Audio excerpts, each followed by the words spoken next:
अस्सलाम वालेकुम।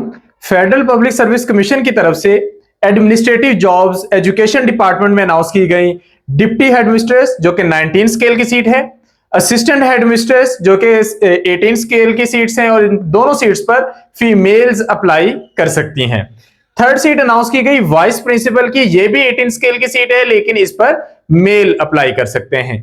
तीनों सीटें एडमिनिस्ट्रेटिव लेवल की हैं। तीनों सीटों का सिलेबस एडवर्टाइज हो गया है और गुड लक कह लें कि तीनों सीटों का सिलेबस भी सेम है।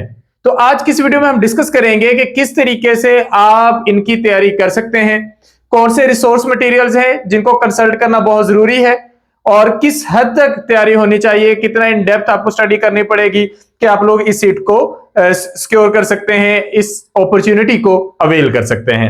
I am Sathyan Ali from MK preparations और आज की इस वीडियो में हम सिलेबस डिस्कस करने जा रहे हैं डिप्टी हेडमिस्ट्रेस, असिस्टेंट हेडमिस्ट्रेस और वाइस प्रिंसिपल का।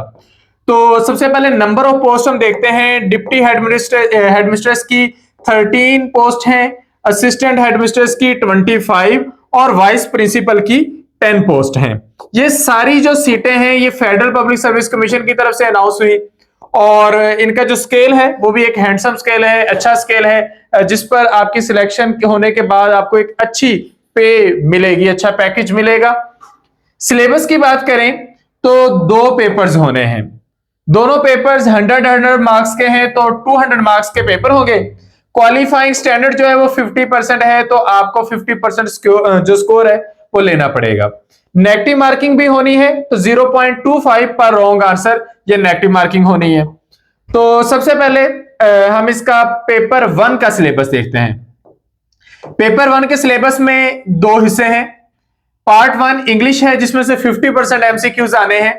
इसमें शामिल है comprehension, grammar usages, vocabulary, sentence structure, sentence correction, group of words, pair of words, idiomatic phrases, synonyms, antonyms और ट्रांसलेशन।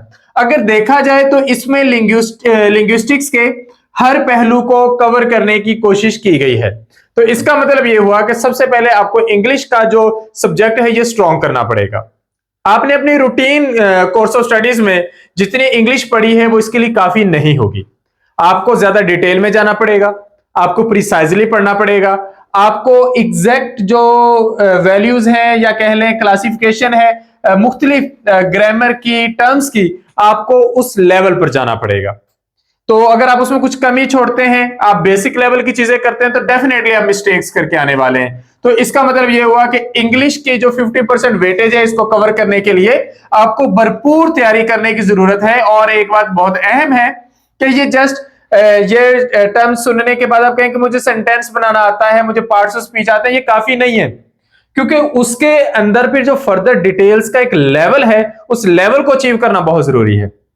यानी कि हाई स्कूल एक लेवल है, कॉलेज सेकंड लेवल है और ग्रेजुएशन लेवल, मास्टर्स लेवल, उससे एडवांस्ड लेवल की जो चीजें हैं ये कवर करना जरूरी है। तो 18-19 स्केल के लिए आप ये कभी भी ना सोचें कि आप जस्ट बेसिक चीजें करेंगे तो वो काफी होंगी, आपको एडवांस चीजें करनी पड़ेंगी।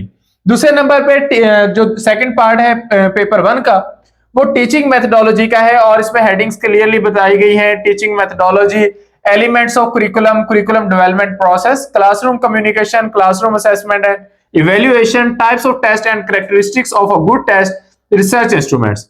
अब यहां पर पेपर 2 में आपको पेडागोजी कवर करनी है। आप में से बहुत सारों ने बीएड किया है, एमएड किया है, मास्टर्स इन एजुकेशन या एमफिल इन एजुकेशन, आपने इस तरह की पेडागोजी की स्टडी की हुई है। लेकिन हमारे यहाँ पेडागोजी को ड्यूरिंग स्टडी उस लेवल पर नहीं पढ़ा जाता, या बहुत सारों ने उर्दू में की होती, इंग्लिश में नहीं की होती, तो वो एक प्रॉब्लम होता है। तो इसलिए इस सब्जेक्ट को भी अहमियत देनी पड़ेगी, तब जाकर आप क्वालिफाइंग स्कोर जो है वो पेपर 1 में हासिल कर सकेंगे। ये 100 एमसीक्यूज का पेपर है और जिस तरह मैंने आपको बताया 0.25 इसमें नेगेटिव मार्किंग भी है।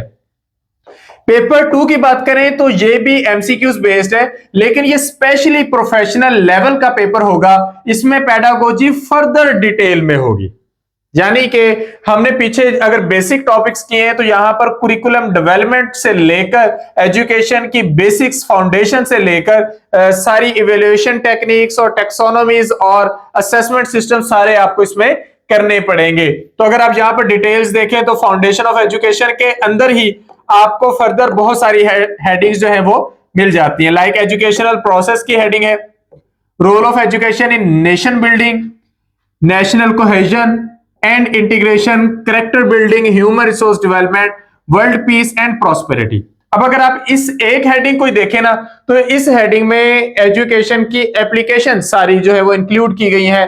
फिर philosophical foundation of education, psychological foundation of education, sociological foundation of education. तो बेसिक लेवल की जो एजुकेशन है, जो आपने मास्टर्स इन एजुकेशन के दौरान पढ़ी होती है या ग्रेजुएशन लेवल पर पढ़ी होती है, वो इस चैप्टर में आपको कवर करनी पड़ेगी। सेकंड चैप्टर है process of teaching and teaching strategies. इसमें बहुत सारी टेक्निक्स हैं, मेथडोलॉजीज हैं, आईसीटीज का जो यूज है आजकल इस पर बहुत ज्यादा फोकस किया जा रहा है। फिर एजुकेशनल असेसमेंट एंड इवेल्युएशन, पहले अपने बेसिक लेवल का पेपर 1 के लिए करना है, इसमें उसी को फर्दर इंप्रोवाइज करना है। Then comes educational administration and supervision, human resource and financial management, and then comes information technology and MS office. यानी कि आईटी का जो यूज है एजुकेशन में वो भी आपको इसमें कवर करना पड़ेगा। एचआरएम का सब्जेक्ट अब तो तमाम बीएस प्रोग्राम्स का लाजमी हिस्सा है, कभी ये नहीं होता था, तो इसको भी कवर करना है इसी के अंदर, तो तब जाकर आपका ये पेपर 2 तैयार होगा। तो अब ये चीजें किस तरीके से तैयार करें, किस तरतीब से तैयार करें, एग्जैक्ट रिसोर्स मटेरियल क्या है, उसमें अगर आप अपने लेवल पर काम करने लगेंगे तो डेफिनेटली आपको 1 बाय 1 सारी स्ट्रगल करनी पड़ेगी। तो हमने यहां पर सब्जेक्ट स्पेशलिस्ट की जेरे निगरानी नोट्स, वन लाइनर्स और टेस्टिंग सिस्टम डिजाइन किया है, जिसमें आप यही सारी चीजें कवर कर सकते हैं। मैं आपको एक नजर दिखाता हूं कि ये शेड्यूल किस तरीके से वर्क करता है।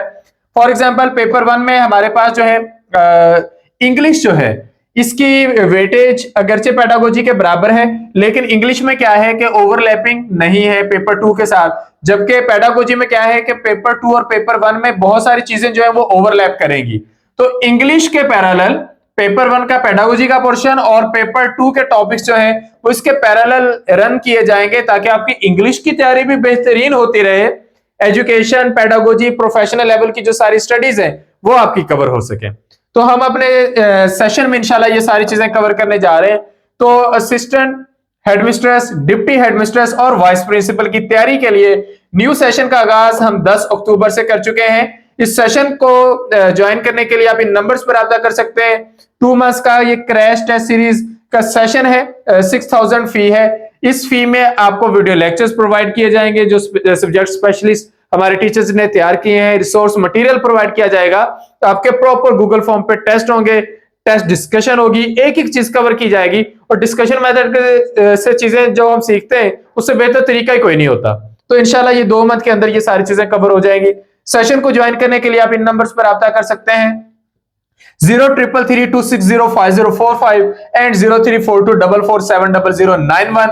इन नंबर्स में रब्ता करके आप लोग इस सेशन का हिस्सा बन सकते हैं। मैं अगेन रिपीट कर दूं कि इस तरह की सीटें इतनी बड़ी तादाद में अक्सर नहीं आती, तो ये आपके पास एक गोल्डन अपॉर्चुनिटी है कि अगर आप लोग अप्लाई कर चुके हैं, अगर आप ऑलरेडी भी गवर्नमेंट जॉब पर हैं, तो तब भी इसको एट ईज ना लें। ये आप सारी जिंदगी भी प्रमोशन के चक्कर में पड़े रहें तो एक टीचर के लिए मुश्किल हो जाता है 18 स्केल 19 स्केल को अप्रोच करना।